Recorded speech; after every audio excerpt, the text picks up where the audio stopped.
Allora, facciamo un altro applauso a Maximilien Van Aertryck. Thank you, Thank you. Maximilian, Thank you again very for much. being here with us tonight. Pleasure. And so, where do we start? For the first question, I want to ask you, I think about the decision to make this movie, because I think that your documentary is like a new and provocative manual of cinema history and image theory, because you link in a very original way cinema and internet. And I want to ask you, how did you decide, along with Axel Danielson, to make this connection, and how the film was born, and so on? Yeah, so me and Axel have had this interest for how, I would say we've had both this fascination for the camera as also the tool that we use every day in our work, and the interest of how this tool is being used and how it's influencing society. And me and Axel are part of a bigger collective called Platform in Gothenburg, and we all share this common interest. And our collective was started around 20 years ago, and it was kind of when the same time that YouTube came. And so for the very first time, people from all over the world could record their own experiences and upload them. And from the very start in our filmmaking, we were more looking at YouTube clips than other films for references for the films that we wanted to make. And so from the very start, it came naturally that we started to download videos from YouTube that we thought were great conversation starters. So videos that would show something interesting about how the camera, for example, is affecting human behavior just because there is a camera in the room, or certain types of images that would show something really interesting about human behavior in relation to mass media, for example. I think that one of the first clips that we saved was this video of this man, Guy Goma, that comes to the BBC because he wants to apply for a job in bookkeeping, but through a series of misunderstanding, actually,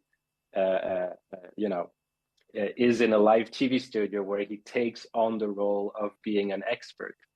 And that's, for example, a clip that we would show a lot to friends and colleagues, and that we had in exhibitions, for example, and lectures. And we saw that these clips where people started to talk and reflect, and at the same time, some of them were very entertaining. So around 8 years ago, we started to have quite a lot of those videos and also images. And certain things happened in the world, like Donald Trump was elected president in the US, like a reality TV host, and things like Brexit, so where you could feel that societies all around the world were becoming more and more polarized, and public opinion could shift very, very rapidly. And in our eyes, all of these changes were fueled by the use of the camera in mass media. So at that point, the idea started to emerge that, okay, maybe let's try to make a film about this, starting from the material that we have already saved for all of these years. Ok. Non ho chiesto, c'è qualcuno che ha bisogno della traduzione dall'inglese all'italiano? No. Yeah, I'm asking if someone needs translation because I forgot. Um, are there any questions? Okay. And I think that it's very interesting the point of view you take in the film, that it's very sociological. Yeah. You like trace a line between science, money, political power, and entertainment, internet, and image, like from Muybridge to Logan Paul, or from the Lumiere brothers and Georges Méliès to, Donald Trump. I think that it's very interesting. And how did you build, this gaze, this point of view in the film? Right. Well, I mean, in all the films that we make, we really want to start with the image, with images that themselves are interesting enough so that they will trigger some kind of reflection, and those images should come first. So for us, it was very important to not use archival material to illustrate something, but that the archival material should be like a scene, and in the process, one of the most important things was to define what are those images good examples of in relations to the camera, and what can they be good references for. So we worked a lot with different concepts that are tied to the camera. One of them being perspective, that in every photo that we will ever see, that we will only see one perspective. And I think that this image of the dead girl after the earthquake in Haiti, and the counter image that's showing that there's actually eight Western photographers all taking the same photo, I think that's one of the best examples of the term perspective. Or things like rhythm. So, for example, the video with the ISIS soldiers that are so struggling to record the propaganda video, that is something that we found. There was an article, I think it was in The Guardian, where they had a headline that was like, ISIS bloopers. Look at these guys, they don't know their lines. And then there was a very, very short video, maybe 10 seconds, and you were supposed to laugh and then go on to the next news. So we got a hold of that raw footage, and we wanted to see what happens to us if we see a situation, but for more time and uncut, a whole minute, let's say. And I think in that situation, it becomes very interesting that all of a sudden everything becomes so much more complex. Like, yes, these are terrorists, but as you watch, you feel that you can also relate to them very much. And you even, maybe there is some kind of sympathy that starts to emerge for them because they're having such a hard time. But then the next second you think again, wait, no, they're actually dangerous. And so we wanted to work a lot with those concepts that we think can be really, really helpful in turn to analyze all kinds of images. And we tried to build a film around those. So that's one thing. And another part was, of course, a chronological arc where we wanted to start with the very first image ever taken and even go beyond or before that. Before there was a photographic image, there was the camera obscura. It's a natural phenomenon. So I think you can also summarize it by, we always try to have a very materialistic point of view on things because we think that this is the best point of view to understand how things actually work together.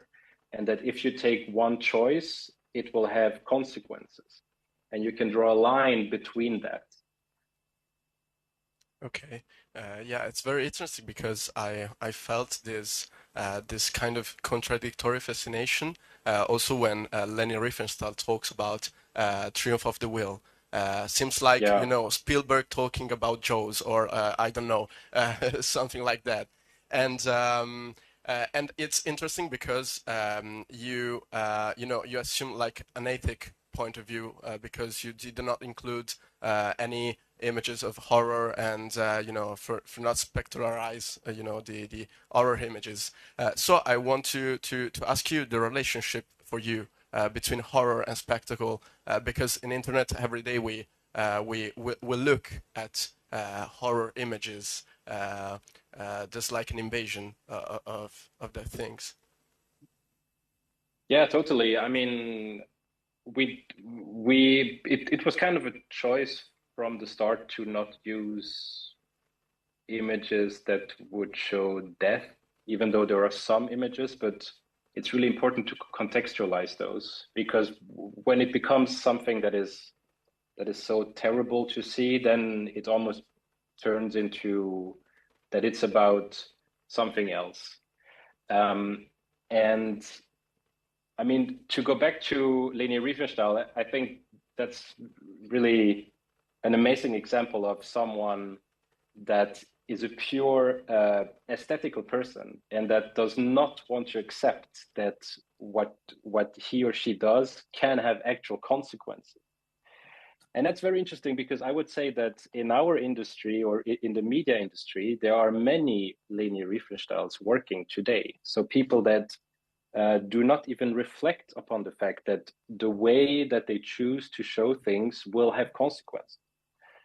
And I think that's very interesting. There's a French sociologist that we read a lot called Bourdieu, and he made a book called, he wrote a book already in the 80s called About Television, where he would go to, this was in Paris, where he would go to all the newsroom's bosses of the biggest news TV channels, and he would ask them, how do you know that something is a news that should be in the evening news? Like how do you make that judgment that this is a news and this is not a news?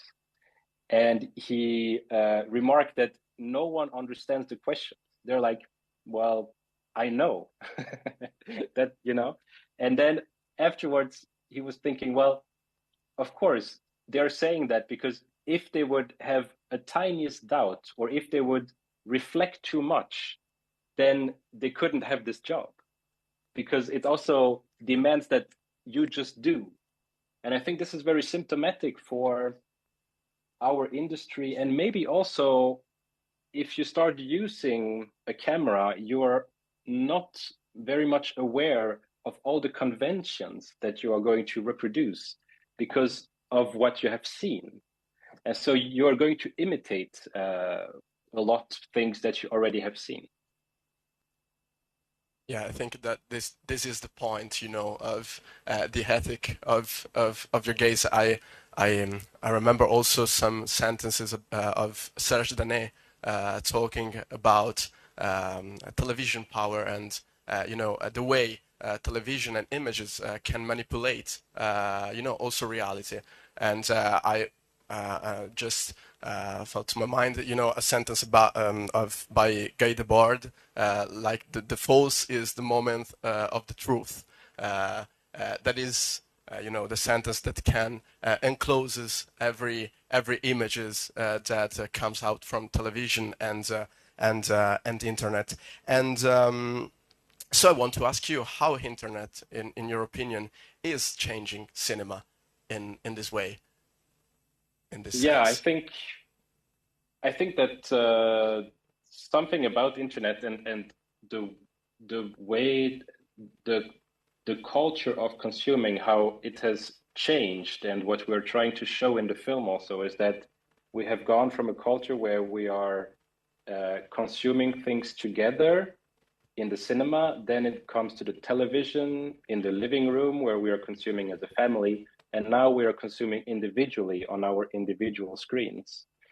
And the problem about that is connected to the technology, which is the algorithm, which is really only feeding us things that we don't even maybe know that we want to see, but it only goes about this dopamine kick, and that eventually really drags us into these individual rabbit holes, takes us away from this shared moment where we are forced to react together, and we are forced to talk about things together. So we often joke and say that the algorithms will kill humanity before the climate problems. But also, I think this really needs to be changed. And the cinema room, and this is why we made the film for the cinema room, and we talk about this a lot, that's really one of the rooms that we think will be, or is becoming more and more important for a democratic society, because it's that room where we can watch things together and react together and then discuss together. So instead of, I mean, there's been a report that came out like 1 month ago. It comes out every year in Sweden, where they count how many hours people are actually consuming something on their screens per day. And in 2023 in Sweden, it was 9 hours a day that people are consuming something on the screen. Wow. So if you think about, yeah, so if you think about young people, that's more time than they're actually spending in school. So all of a sudden, this is also really competing with time that they're spending in school. And part of the reason why we made this film is that we want to push for what we call media literacy nowadays. So we really believe that you should take out some subject in school, maybe something boring like chemistry, and you should put image literacy instead, because now it's maybe the most important skill that you need to learn in the society that we live in. I mean, how are you supposed to orientate yourself in this world where so much of the experiences that you're making through some kind of mediated, through some kind of a device? And we also don't have the answers, I think, yet as a society of what media literacy should be. I mean, what are the knowledge and the skills that someone should have today in order to be able to orientate yourself? Also, going back to this algorithms, it's something about, at least I feel that every time I connect to the internet, or I go on YouTube or Instagram or TikTok, I'm always in the position of a consumer. So it's always that someone is trying to sell something to me, or if it's not in the video, it's always that someone is trying to make me stay as long as possible so that I would watch the commercials. And I think this also needs to change, that we need to reappropriate in a way this technology, but to make it from a citizen's perspective rather than from a consumer's perspective.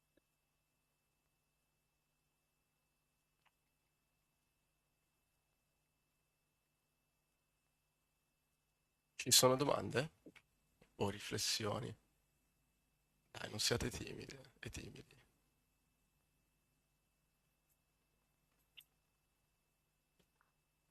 Hello, can you hear me? Hey. Yeah. Thank you so much for everything you said. I totally agree with everything. And thank you so much for this film, which I think is very necessary film in this moment, not just because of the sociological perspective, as you said, but also for the historical perspective, because they are showing that some kind of dynamics, cultural dynamics, is coming from the past. It's not just attached to the ideology that the internet, that the digital world is changing. Yes, it's changing something, but it's not changing entirely our nature. Something's coming, it's deeper, it's coming from the past, from our human nature, as you show brilliantly, I would say, putting together with anthropology, not just from the scientific perspective, but also from that perspective. And what I found very interesting is the fact that you choose among the whole repertory of Méliès that particular scene about the coronation, the king, and just very brilliant link with the representation of politics and power today. This is very interesting because makes me think, I don't know if it was your purpose, but it made me think about AI. I know that it's very strange, but in that moment, I think that people were fascinated about the possibility of creating something in an artificial way, something that didn't exist. And I think that we are facing this new challenge. And the next thing would be AI and the idea that we will build something that doesn't exist into communication and representation. What do you think about that? Thank you, sir. Yeah, that's, I mean, we took a decision while we were making the film not to include anything about AI because we wanted to make it a point that this is about the photographic image, or as we often say, this is about the photographic possibility. And also, it's something about AI that, like, of course, AI can produce images that look like they are photographic images, but we shouldn't compare AI to the camera. It's more like AI should be compared to painting because it's completely made up. Yeah, I think something that is interesting about AI is that, or AI generated images, is that they can only produce conventional images because they are feeding off all the conventions that exist.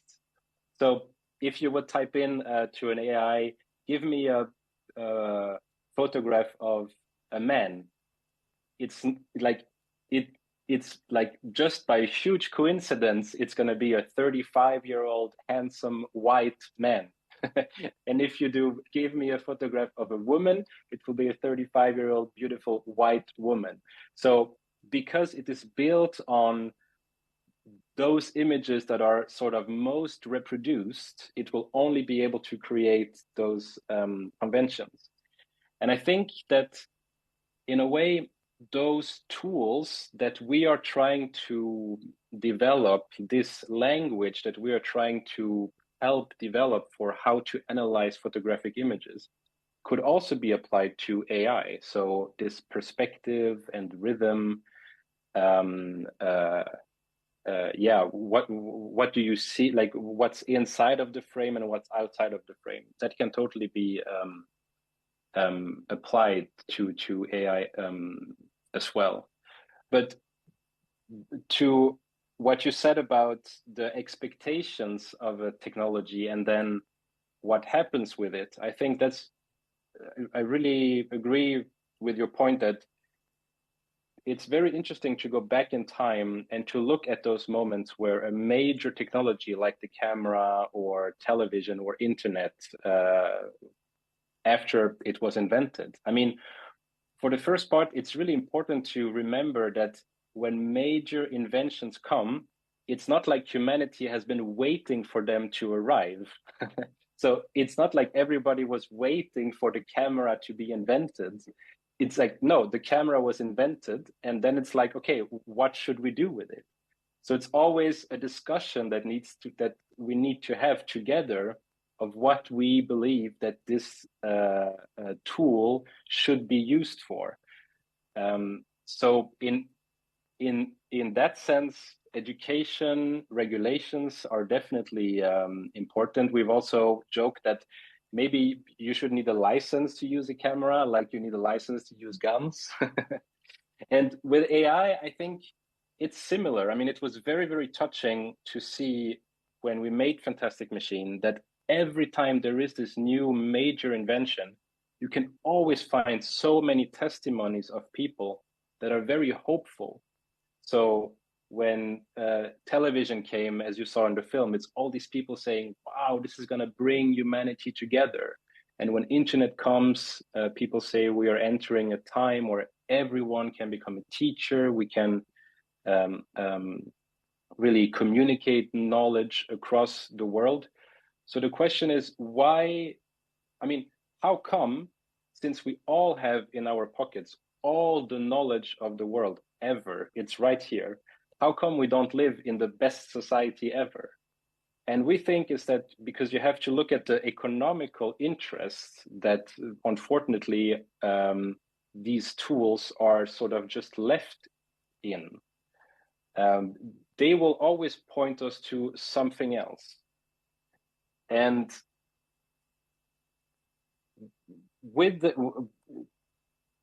it's going to be very interesting to see what will happen with AI. Of course, it's really difficult to predict the future, but I think that unfortunately, we are going to see billions and billions and billions of images that are going to flood completely this endless stream of images that we already have. And one sort of major problem that I can see with it is this. I mean, as a society, we have to agree on certain things. We have to have some kind of common ground. And I read in a very interesting book that if you look at how politicians and states back in the day were handling their PR, like in the Soviet Union, when something happened that was bad for the state just came out and said, no, it's not true. And everybody know that it's true, but it's like, okay, there is an official saying that, no, this has not happened. But what happens nowadays in authoritarian states is that when something happens that the state wants to hide, in a couple of minutes, they will produce all these AI-generated text and images that are kind of like what happened, but with some details that are a little bit different. And they will send out hundreds of those. And in the end, it's just impossible to know what happened because you are reading contradictory things everywhere. And I was listening to an interview with the author of Sapiens, Yuval Harari, the other day, and I think he said something very interesting. That he said maybe we should forbid a program or something online to pretend like it's a human. So in our communication, we always need to understand, am I communicating with a human being or not? Because that's kind of like a deep social contract that we have in our social abilities to understand if we are actually talking to other people or not. And I think this goes back to this room that you are sitting in right now. It's some kind of citizens' assembly where we can see each other, and you can see that you are here, and I'm curious to hear your thoughts. And this is something on the internet that we don't have at all. So I'm hopeful for some kind of rebound where we understand again that, wow, we have all these rooms where we can meet. Let's use them. Yeah, thank you, Maximilien, for this answer.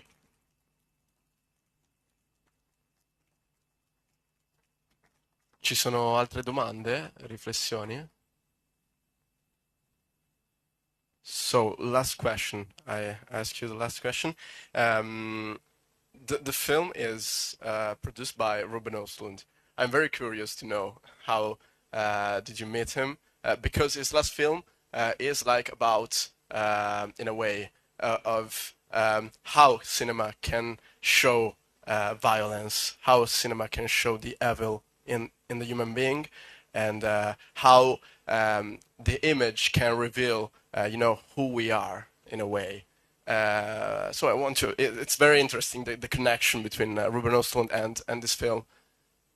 Absolutely. Well, the connection is very simple. We, me, Axel, and Ruben, and Eric, which is Ruben's producer, we all went to the same film school in Gothenburg, and we're all part of the same collective, which is called a Platform. So, and that's a collective where we're really working on each other's films and helping each other out a lot, but also share this common interest for some kind of sociological interests, materialistic point of view, and that we really want to use humor as much as possible to talk about topics that are, in a way, difficult to define. So Ruben has been a part of the project from the very beginning. There are lots of videos in the film that he has been showing around a lot as well. Some videos that he has even used for references in his own films. Because this is something that we really do a lot. I mean, there are many scenes in Ruben's films where, in order to show the actor which performance he wants, he shows them a YouTube video of someone that is really going through this in real life. And this has been captured on the camera. And this becomes the reference to put it in the film. So this is how we use YouTube a lot in our collective, is that we're really looking for it as references for things that have happened in real life and that are really interesting to discuss together. Very interesting, this fact about Ruben Östlund restaging, you know, YouTube videos in his film. Yeah. So, there are any questions? Last question? No. So, Maximilian, thank you for being here tonight with us. We as Cinema Beltrade are very happy to have Fantastic Machine in our program. So thank you. I think you know, here there's a lot of claps for you. Thank you very much, everybody. Thank you for coming, and yeah, have a great evening. You Ciao, ciao. too. Bye bye. Ciao ciao.